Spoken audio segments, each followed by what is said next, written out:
নমস্কার বন্ধুরা, আমার নতুন ব্লগে আপনাদের সবাইকে স্বাগত জানাই। আগের দিন কেটে নেওয়া পুঁই ডগাটা এখন আবার একটু মুখ চাড়া দিয়েছে বটে, আর যেটুকু কেটে নিয়ে হয়েছিল সেটুকু এই যে তরকারি হয়ে এখন বাটিতে। বাটিটার কানাটা একটু ভাঙা দেখছেন তো, এটা আমাদের ছোটোবেলার বাটি, দিনহাটার বাটি। এটা ফেলতে পারবো না, যতই ভেঙে যাক। একেবারে ফুটো না হয়ে যাওয়া পর্যন্ত এটা চলবে। তো একটা জিনিস যখন রান্না হয়েছে এবং সেটা গাছের, আমার শ্বশুরমশাইকে না দিলে হয়, তাই জন্য শ্বশুরমশাইয়ের জন্য বাটি করে নিয়ে যাচ্ছি। রান্নাবান্না সেরে মিনামাসি এখন বেরোচ্ছেন। বুঝতেই পারছেন আজকের ব্লগ আমার শুরু হয়েছে দুপুরবেলা থেকে, এবং কি সুন্দর আজকে এই জায়গাটাতে রোদ এসেছে। প্রত্যেক দিনই আসে। শীতের জিনিসপত্রগুলো আজকে রোদ্দুরে দিয়ে দিলাম। আর এই যে গিরিধারীমল ভৌরিলালের একটা প্যাকেট এসেছে সকালবেলায়। এর মধ্যে আমার মা আমাদের জন্য কিছু উপহার পাঠিয়েছেন একজনের হাত দিয়ে, সে সকালবেলায় এসে দিয়ে গেছে। এটাকে যখন খুলবো তখন তো অবশ্যই আপনাদেরকে দেখাবো। তার আগে দেখিয়ে দিই বারান্দা বাগানের অবস্থা। আমার শীতের সাজে যেমন আমার বারান্দা বাগান খানিক হলেও সেজে উঠেছে, তবে এটা আংশিক সাজ। ফুল উঠলে বা ফুল ফুটলে তারপর এই সাজটা সম্পূর্ণ হবে। সেটা কতদিন দেরি হবে সেটাই একটুখানি নেড়ে নেড়ে দেখছিলাম বটে। পিটুনিয়া ফুটতে খানিক দিন আরও দেরি আছে, কিন্তু গাঁদাগুলো কবে ফুটবে সেটাই দেখি। আর এই যে পুঁই ডগাটা কেটে ফেলে মনটা একটু খারাপই হয়ে গেছিলো। আবার কবে তিনি কমপ্লান খাওয়া বাচ্চার মতো বেড়ে ওঠেন সেটার অপেক্ষাই করছি। তবে শীত কেবলমাত্র শুধু আমার বারান্দা বাগানেই পড়েনি, আমাদের জীবনেও পড়ে গেছে। যে কম্বলগুলোকে আপনারা দেখলেন রোদ্দুরে তারা রোদ খাচ্ছে, আজকের রাত থেকেই সেগুলো আমাদের গায়ে চড়ে গেল। তার মানে শীত অফিসিয়ালি ঢুকেই গেল। আর এখন পুজো করার আধিক্য হয়েছে, তো সেই জন্য খুব বেশি করে এখন ফুলের দিকে ঝুঁকেছি। কিন্তু বাস্তবে কিন্তু আমার ফুল ফুটলের থেকেও বেশি ভালো লাগে সবজি হলে। বারান্দা বাগানটা আমাকে যে কত হেল্প করেছিল যখন আমাদের কোভিড ছিল। এত তো সবজিপাতি সব এদিক ওদিক কেনার ক্ষেত্রে অনেক অসুবিধা ছিল। তখন যারা পুরনো বন্ধু তারা জানেন, বারান্দা বাগানের এই দিকটায় আমি লঙ্কা গাছ লাগিয়েছিলাম, টমেটো গাছ লাগিয়েছিলাম, পুঁই তো ওপরে ছিল, এবং আরও অনেক গাছ ছিল। একটা উচ্ছে গাছ ছিল, তাতে উচ্ছে হতো, এবং সে উচ্ছে নিয়ে তখন ওই আত্মনির্ভর হতে বলেছিলেন মোদিজি। সেই সময়টাতে আমাদের এই বারান্দা বাগান থেকে কাঁচা লঙ্কা নিয়ে কতদিন রান্না হয়েছে। আর কি ভালো জাতের কাঁচা লঙ্কা হতো, কত কী যে হয়েছিল সেই সময়টাতে। আমাদের অনেক দিন হয়েছে যে সবজি বাড়ন্ত, তখন একটুখানি বাগানে গিয়ে, ছাদে গিয়ে, বারান্দা বাগানে গিয়ে যেটুকু সবজি সংগ্রহ হতো তাতে কিন্তু দিব্য আমাদের হয়ে যেত জানেন। তখন তো আমাদের হেঁসেলটা একটা ছিল, বেশ হয়ে যেত। কত দিন হয়েছে আমরা বারান্দা থেকে তথা আমরা বাগান থেকে শাক সবজি তুলেছি, সেগুলোর ব্লগও হয়েছে। বিপদের সময় এই ছোট ছোট জোগাড়গুলো যে কী পরিমাণ সাহায্য করে সে তো আমরা দেখেইছি। তো ছাদে এলাম, আমার যে জবা গাছগুলো ছিল, জবা গাছগুলো একটু শুকিয়ে গেছে, ওগুলো একটু জল কালকে দিলেই হতো। তো মামুনি ওরকমভাবেই রেখে দিয়ে চলে গেছিলো, আজকে ওগুলোকে জায়গা মতো দিয়ে দিলাম। আর ফুলের সংখ্যা না খানিক কমে গেছে, সেজন্য ফুলগুলো একটু আমার নিজের পুজোর জন্য তো লাগবে। আর এখন এই আলপনা দিয়েও এলো। এখন এই মাটির বাগান বা নিচের বাগান আর ছাদ বাগান এই জুড়েই তো পুজো হচ্ছে। বারান্দা বাগানে তো এখনও কোনো ফুল আসেনি। তো যা হোক, সেটা মিলিয়ে ভাগাভাগি করে দিব্য পুজোটা হয়ে গেল। আর আমার বারান্দা বাগানে এতদিন যে জবাগুলো ছিল তার মধ্যে থেকে আজকে একটা গোলাপি জবা পেলাম আর একটা সাদা জবা পেলাম। আর একটা ভালো জিনিসও আজকে আপনাদের দিল, সেটা হচ্ছে ধুতরো। তো এখন এই যে এই উইন্ড চাইমসটা বেশ জড়িয়ে পাকিয়ে গেছে। অনেক দিন উইন্ড চাইমসের কোনো আওয়াজ পাই না, অর্থাৎ খুব যে একটা জোরালো হাওয়া টাওয়া হয় তেমনটা নয়। সেটা তো আছে, তাছাড়াও জড়িয়ে পেঁচিয়ে একাকার হয়ে গিয়েছিলো, সেটাও একটা কারণ। তো এখন এই যে আমি তুলসী গাছের স্থান পরিবর্তন করেছি। তো আগে তো একটা তুলসী গাছ যেখান থেকে নিয়মিত গোপালের জন্য তুলসী পাতা তুলি, সেটা তো এইটা নয়, সেটা আর একটা জায়গায় রেখেছি, আর এইটাকে এখানে রেখেছি। তো এটাকেই আমি দেবতা হিসেবে পুজো করি, আর পুজো করাই উচিত। এত উপকারী একটা গাছ, পুজো করাই উচিত, যত্ন করাই উচিত। তো সেখানে একটুখানি ধূপ টুপ কাঠি প্রত্যেক দিনই দিচ্ছি আজকাল, এবং দিয়ে একটুখানি নম করে নিই। পুজো ইতিমধ্যে আমার হয়েই গেছে। এটাই হচ্ছে আমার পুজোর সমাপ্তি ঘোষণাই বলা যায়। এই তুলসীর এখানে একটা করে ধূপকাঠি বা দুটো করে ধূপকাঠি দিয়ে প্রণাম করা। তো যাই হোক, পুজোটা হয়ে যাওয়ার পর সন্ধেবাতি তো সে তো আলাদা একটা ব্যাপার, কিন্তু পুজোটা আমার এখন শেষ হচ্ছে ওই সারা বাড়িতে ধূপ ধুনো দিয়ে তথা ওই বারান্দাতে দুটো ধূপকাঠি টাঙিয়ে দিই। তো মা যেগুলো দিয়েছে সেগুলো বরং দেখাই। এই যে দেখুন কি চমৎকার পাঠিয়েছে একটা টুপুরের জন্য সোয়েটার। এটা আমি তো হাতে নিয়ে বুঝতে পারছি দারুণ সোয়েটারটা, দারুণ। মা এই খোঁড়া পা নিয়ে দোকানে গিয়ে যে কেনাকাটা করেন এটা একটা মস্ত বড় ব্যাপার কিন্তু সত্যি। আর পাঠিয়েছেন আমার ব্যাটার জন্য একটা সিংহাসন আর মাথার একটা মুকুট। এত সুন্দর মুকুটটা তথা এত সুন্দর সিংহাসনটাও। এই তো সামনে 1 তারিখ একাদশী, সেদিনকেই গোপালকে আমার বসাবো এই সিংহাসনে। আমার এত পছন্দ হয়েছে, মাকে আমি বললাম আজকে এটা পাওয়ার পর যে মা তুমি যখন এটা পাঠাবে একটু আগে বললে পারতে, তাহলে আমি আর এটা কিনতাম না আমার নিজের সিংহাসনটা। গোপাল তোমার এমনি দিব্য বসেছিল, তো ঠিক আছে একটা জায়গা না হয় দুটো সিংহাসন হলোই বা, বদলে বদলে গোপাল আমার সিট চেঞ্জ করে করে বসবে। আমার জন্য একটা সোয়েটার আছে। আর মা কালী মেলা গিয়েছিল আমাদের দিনহাটাতে, একটা 19 হাতের একটা কালী মন্দির আছে, মানে সরি একটা কালী পুজো হয়, নাম নেই সংঘ বলে একটা সংঘ তারা করে বহু বছরে, মানে আমি জ্ঞান তো দেখে আসছি ওটা হয়। সেখানে খুব বড় করে কালী মেলা হয়। সেই কালী মেলা থেকে মেয়ের জন্য কিনেছে একটা ব্যাগ, আর ওই যে দোকান থেকে টুপুরের সোয়েটার কিনেছে সেই দোকান থেকে আমার সোয়েটারও কিনেছে।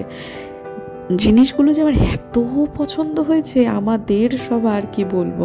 আর অ্যামাজন থেকে একটা জিনিস এসেছে, সেটা এক্ষুনি আপনাদের দেখাচ্ছি। নিশ্চয়ই বুঝতে পারছেন প্যাকেট দেখে যে ভারী কিছু, যাতে করে ফেটে না বেরিয়ে যায়, ছিঁড়ে না চলে আসে, সেই জন্য হয়তো এত ভালো করে প্যাক করেছে। সেটা হচ্ছে 2 কিলোর ডাম্বেল, মানে এক একটা হচ্ছে 2 কিলো। আমার কাছে 1 কিলো ছিল। তো এখন তো আমি ব্যায়াম করি নিয়মিত, দেখাই না ঠিক কথা, কিন্তু করি তো আমার এই ডাম্বেলটার দরকার ছিল। এর আগেও কিন্তু আমি ডাম্বেল অর্ডার করেছিলাম, কিন্তু ডাম্বেলের অর্ডারটা কিন্তু ক্যান্সেল হয়ে গিয়েছিল, তারপর আর করিনি যে কোনো কারণে হোক। কিন্তু এখন এটা আবার করলাম এবং এসেছে, ভালো জিনিসটাই এসেছে। টুপুর ওটা হাতে পাওয়ার সাথে সাথে পড়ে নিয়েছে, টুপুরের ভীষণ পছন্দ হয়েছে। আমারটা দেখেই বলছিল মা এটা কি আমার, তাই বললাম না এটা মনে হয় তোমার নয়, এটা এই যে এটা এখনই বলছিল এটা আমার। তোর খুব পছন্দ হয়েছে, কালারটা খুব মানাচ্ছে। ইস লোভ করতে নেই গো, লোভ করতে নেই একদম। খুব ভালো, দুর্দান্ত। দেখতে দেখতে আর একটা একাদশী চলে এলো, মোক্ষদা একাদশী। তবে ওই ডেটটা নিয়ে 2-1 দিনের হেরফের সবসময় হয়ে থাকে। 4 রকমের তো এই বৈষ্ণবীয় ভাবধারা রয়েছে, গোস্বামী, তারপর ইসকন, নিম্বার্ক এবং স্মার্ত।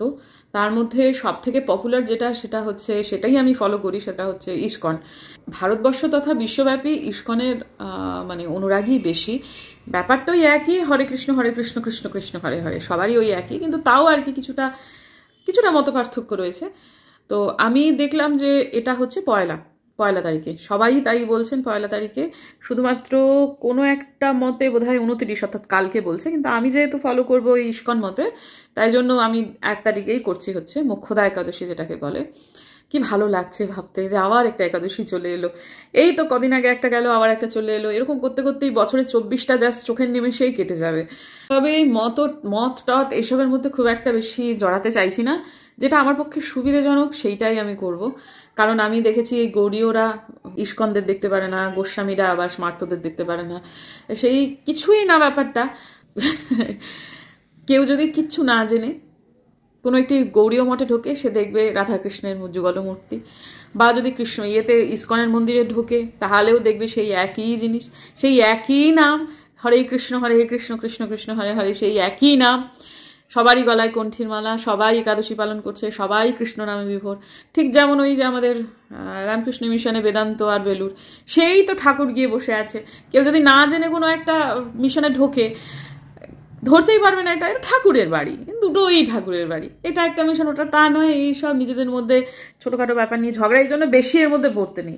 আমার যেটা সুবিধাজনক, আমার ভাই ঘরেতে গোপাল আছে, আমি মন্দিরে যাব, প্রাণ ভরে ঠাকুরকে ডাকবো, ব্যাস হয়ে গেল। এই ঝগড়াঝাটির মধ্যে পড়তে যাবো কেন? তো যাই হোক চলে এলো আবার। আমি 1 তারিখে করছি, মাও বললেন 1 তারিখেই করবেন। মা আবার গৌরীয় মঠেই, তা কিন্তু মা তো ঠিক আছে, মা অবশ্য এগুলো নিয়ে কোনো ছিল না। আমার মেজো মামা আবার এগুলো একদম করতেন না। আমার মা তো রামকৃষ্ণ মিশনের দিক দিয়েছে, কোনোদিনও তো কই মাকে তো কিছু বলেনি। হ্যাঁ নাম করবি সারাক্ষণ নাম করবি, এই কথাটাই বলে যেতেন। তো সেটা নাম করবি মানে ঠাকুরের কাছ থেকে যে মন্ত্র লাভ করেছেন সেটাই করবি। মেজো মামা বলতেন আর কি, আমার নিজের মেজো মামা, তিনি গৌরী মঠের ছিলেন, সন্ন্যাসী ছিলেন। তা যাই হোক, আপাতত মাও করবে 1 তারিখে, এবারে তো আমিও তাই করবো ভাবছি। মা আগেরটা করতে পারেননি, মার শরীরটা ভালো ছিল না, তাই এবারে বলছেন করবেন তো করবেন। মার একাদশী আর আমার একাদশীর মধ্যে একটু পার্থক্য আছে, মা অতটাও উপোস করেন না। মা ওই ইয়েটা খান না আর কি, ভাতটা খান না, ভাত রুটি এগুলো খান না। মা ওই ডালিয়ার খিচুড়ি করে খান। তো আমি মুখে আর কিছু বলিনি, কিন্তু অ্যাকচুয়ালি ওইটা অত সহজ নয় ব্যাপারটা আর কি, বা হয়তো এতটাই সহজ, আমি হয়তো জানি না, ভুলভাল জানতে পারি। আমি বা কতটুকু করছি, যারা বছরের পর বছর ধরে করে যাচ্ছেন তাদের থেকে আমি বেশি জানি এমনটা নয়। তা ঠিক আছে, মা যেটা করছেন সেটাও ঠিক, আমি যেটা করছি সেটাও ঠিক। আজকে বেশ অনেকগুলো দিন পরে ব্লিঙ্কিট করলাম, কয়েকটা জিনিসপত্র খুব বেশি দরকার হয়ে পড়েছিল, সেই জন্যই করলাম। কিন্তু আমার পরে মনে হলো এটা না করলেও হতো, জাস্ট ল্যাদ লাগলো, সেই জন্য জিনিসটা করে ফেললাম। একটু যদি নিজেকে ঠেলে বাইরে বার করতে পারতাম তাহলে হয়তোবা আমার কিছুটা টাকা বেঁচে যেত। ওই ছোট্ট ছোট্ট করে টাকাগুলো বাঁচালে না বেশ অনেকগুলো টাকা হয় কিন্তু বন্ধুরা, জানেন তো। তো যাই হোক, এখন আর একটা জিনিস হয়েছে, সেটা হচ্ছে যে এই বাড়ির সামনে, গ্যারেজের সামনে যে আলোটা দেওয়াতে না বাড়ির মধ্যে একটা অদ্ভুত পজিটিভিটি এসেছে। এটা এর আগেও আমি খেয়াল করেছি। এই ছেলেটার মুখটা স্পষ্ট দেখতে পাচ্ছি, সব কিছু বুঝতে পারছি। মানে কি বলুন তো, মানে আগে যেই বাড়িতে আসতো তাদের মুখ দেখা যেত না, অন্ধকার থাকতো। তো ওইখান থেকে বাবা মুক্তি হয়েছে, এটা তো অবশ্যই বলা যায়। তো তারপর আমার শ্বশুরমশাই এখন একটু মুখটা কাঁচু কাঁচু করে বসে আছে, কারণ ছেলে খুব বকেছে বাবাকে আজকে। কারণ ওই কোনো কথা শুনতে চান না, এক কথা মানে সাধারণ কথাই একবার বলে দিয়ে চলে গেল, সেটা পর মুহূর্তে ভুলে যান, বারবার করে রিপিট করেন, জিজ্ঞেস করেন। ছেলে তো ভীষণ ব্যস্ত, তো তারপরে আর কোনো কথা মনে থাকলেও যেন তার মনে হয় যে তার মনে নেই। সেজন্য তিনি পুরোটাই মানে বোম্বা তুই আমাকে এইগুলো এইগুলো এইগুলো এগুলো বলেছিস না, হয়তো সেগুলোই বোম্বাদা বলেছিল, হ্যাঁ তাও ঘুরে ফিরে বোম্বা তুই আমাকে এগুলো এগুলো এগুলো এগুলো বলেছিলিস না। তা আজকে যেমন এক ভদ্রলোক দেখা করতে এসেছিলেন আমার হাজব্যান্ডের সাথে, আমার শ্বশুরমশাই 3বার করে ঢুকে একই কথা বলাতে ছেলে গেছে খেপে, প্রচণ্ড বকা দিয়েছে। তারপরে এখন আমাকে বলছে আমি কি করব, আমি বুড়ো হয়ে গেছি, এইসবগুলো বলছিলেন। আমার তখন খারাপই লাগছিল, সত্যিই তো বুড়ো মানুষ, আমরা যে বয়স হলে কী হবে কে জানে। তো যাই হোক, এইসবগুলো লেগেই আছে। আবার কিছুক্ষণের মধ্যে ব্যাপারটা আবার মিটেও গেছে, জানেন তো। তো আমি আবার ওপরেতে এলাম, এখন বোম্বাদা একটু বেরিয়েছে। তো তারপর একটু পুদিনা পাতার গাছটাকে বড্ড শুকনো শুকনো হয়ে আছে, কয়েকটা শুকনো ডাল ছেটে দিতে গিয়ে কয়েকটা জিনিস আবার হাতে উঠে এলো। সেগুলো ভাবলাম যে হাতে যখন উঠে এলো আর বাসি করি না, একটু পুদিনা চা খেয়ে নিই। কয়েকবার করে ধুয়ে নিয়েছি। তারপরে দেখুন এই যে শুকনো শুকনো পাতা, এগুলো খারাপ কিছু নয়, তবে যাই হোক এগুলো ফেলে দিলেই ভালো। তো কয়েকটা শুকনো ডাল বড্ড তাকিয়েছিল, খুলে দিতে গিয়ে এগুলো সব উঠে এলো। যাই হোক ঠিক আছে, আপাতত জল বসিয়ে দিয়েছি। এটাতে জল ফুটে একটুখানি কমে গেলে, মানে এটা দিয়ে অবশ্যই একটু কুচি কুচি করে কেটে দেবো, মানে হাত দিয়ে ছিঁড়ে দেবো। তারপর জল ফুটে খানিকটা কমে গেলে তারপর ছেঁকে খাবো, মানে পুদিনা চা আর কি যাকে বলে। দিনের বেলা হলে হয়তো একটু লেবু দিতাম, এখন আর খুব একটা লেবু দেবো না। আর আমাদের গাছে লেবু কমে গেছে, একদম একদম কমে গেছে। তো এখন এটাকে ছেড়ে ছেড়ে দিয়ে দিই, তারপর এটা সমেত ফুটবে এবং ফুটতে ফুটতে কমবে। এই যে এটা হতে হতে আমার অসংখ্য কাজ হয়ে গেল, ব্রাশ করা হয়ে গেল, মুখে সাফ টাফ করে ক্রিম টিম সব দেওয়া হয়ে গেল। তো বোধিসত্ত্ববাবু এখনও ফেরেননি, খুব একটা রাত যদিও হয়নি, তো এবার এটা হয়ে গেছে। গোপালকে শয়নও দেওয়া হয়ে গেল, টুকুর আজকে সন্ধ্যেবাতি দিয়েছে, তো শয়নটা আমি দিয়ে দিলাম। বোধিসত্ত্ববাবু এখনও ফেরেননি, নিচেও শালকুনাতি আছে, খুলে দেবে।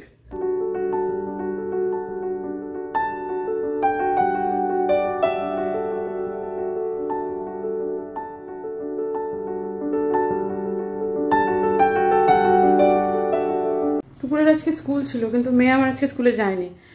টুকুরদের কালকে স্কুলে যাবে, বন্ধুরা মিলে সব একসাথে প্ল্যান করে স্কুলে যাবে। কালকে পরে কিছু সাবমিশন আছে, ওই কিছু খাতা খাতা সাবমিট করতে হবে। তারপরেতে একবারে বোধহয় প্রি বোর্ডে দেখা হবে, তারপর আর মাঝখানে বোর্ডের সময় তো আর কেউ যাবে না। প্রি বোর্ডের পর তো সাধারণত বাচ্চারা কেউ স্কুলে যায় না, আর আজকে যায়নি। তা আমি তো জানতাম যে যাবে, সকালবেলায় উঠেছি, টিফিন টিফিন রেডি করার উদ্যোগ করছি, উঠে চোখ টলতে টলতে বলছে বন্ধুদের মধ্যে কালকে কথা হয়েছে, আজকে আমরা কেউ যাচ্ছি না, তুমি বরং কালকে উঠে টিফিন রেডি করো, বলে আবার গিয়ে শুয়ে পড়লো। আমি দাঁড়া, তুই যদি কালকে না যাস তোর পেটাবো ধরে। তারপর আবার ঘুরে এসে বলছে টিফিন দিও না, ভুল বললাম, টিফিন দিও না, টিফিনটা দরকার নেই, বন্ধুরা মিলে চিপস পার্টি করবো। ঠিক আছে, একটা দিনের জন্য চিপস পার্টি করিস, আমারই বরং কাজ কমে গেল। এই তো তো কালকে সব মিলিয়ে মিশিয়ে একটা আশা করছি আজকের দিনটা খুবই গতানুগতিক গেছে, স্পেশাল কিছুই হয়নি। আমি ভেবেছিলাম বেরোবো, ব্লিঙ্কিটে না ইসবগুল পাওয়া যাচ্ছে না, ইদানিং আমার ইসবগুলোর একটু প্রয়োজন হয়ে পড়েছে, কিন্তু ইসবগুল পাওয়া যাচ্ছে না, যেগুলো পাওয়া যাচ্ছে সেগুলো অস্বাভাবিক বেশি দাম। ওই যে সৎ ইসবগুল যেটাকে বলে সেইটা পাড়ার দোকানে পাওয়া যায়। তো পাড়ার দোকানে যে একটু বেরোবো, আমার এত ল্যাদ লাগলো, পনির কিনবো, একটু এটা কিনবো, একটু এটা ওটা কিনবো, এই জন্য তো বেরোবো। তো বাকিগুলো ব্লিঙ্কিটে পাওয়া গেল, সুতরাং ওটা পাওয়া গেল না, তো ওটা রাখার জন্য আর বেরোতে ইচ্ছা করলো না। তারপর মনে হচ্ছে যে একটু নিজেকে ঠেলা মেরে যদি একটু বেরিয়ে যেতাম, তাহলে না সবগুলো একটু অনেক কম দাম পড়তো। এই যে কটামাত্র জিনিসের দাম বললো হচ্ছে 545 টাকা, তো কোনো মানে হয় না। এমআরপি থেকে পাড়ার দোকানগুলো সবসময় একটু কম নেয়, তাই যেটা আমি এত টাকা দিয়ে কিনলাম ওটা ওই 515 এরকমই হয়ে যেত হয়তো বা। কিন্তু ব্লিঙ্কিটের একটা, যাই হোক, সব মিলিয়ে মিশিয়ে ব্লিঙ্কিটে সস্তা পড়ে না, বেশ দামই পড়ে, কিন্তু তবু ওই ল্যাদের জন্য আজকে আমার এক্সট্রা খরচা হলো।